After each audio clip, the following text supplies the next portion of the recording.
గత కొద్ది రోజులుగా టాలీవుడ్ ఇండస్ట్రీలో స్టార్ హీరో అయినటువంటి మెగా హీరోలు అలాగే అల్లు అర్జున్ మధ్య వివాదం కొనసాగుతున్న సంగతి మనకు తెలిసిందే. అల్లు అర్జున్ హీరోగా నటించిన పుష్ప 2 సినిమా విడుదల కాబోతోంది. డిసెంబర్ 5వ తేదీ ఈ సినిమా విడుదల కాబోతున్న నేపథ్యంలో ప్రమోషన్స్ కార్యక్రమాలను వేగవంతం చేస్తున్నారు. ఇటీవల చెన్నైలో ఈ సినిమా ఈవెంట్ నిర్వహించడమే కాకుండా అక్కడ స్పెషల్ సాంగ్ కూడా లాంచ్ చేశారు. ఇక ఈ ఈవెంట్ వేడుకల్లో కూడా కొంతమంది పవన్ కళ్యాణ్ యాంటీ ఫ్యాన్స్ పవన్ కళ్యాణ్ కించపరిచే విధంగా ప్లక్కార్డులతో దర్శనమిచ్చారు. అయితే అభిమానులు ఇలా చేస్తున్నారంటే బన్నీ టీం ప్రోత్సాహంతోనే చేస్తున్నారన్న వాదన కూడా ఉంది. ఇకపోతే ఈవెంట్కి సంబంధించిన ఒక post Allu Arjun social media వేదికగా షేర్ చేశారు.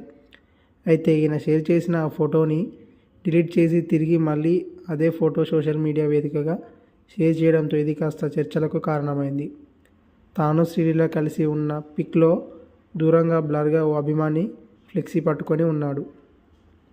ఇందులో ఏం పీకలేరు బ్రదర్ పీకే అంటూ పవన్ కళ్యాణ్కి కౌంటర్గా ట్యాగ్ ఉంది. ఈ పోస్ట్ చేసిన అల్లు అర్జున్ వెంటనే ఆ పోస్ట్ డిలీట్ చేసి తిరిగి అదే పోస్ట్ కాస్త క్రాప్ చేసి షేర్ చేశారు. దీనికి ముందే పెట్టిన ఆ పోస్ట్ కాంట్రవర్సీకి దారితీసింది.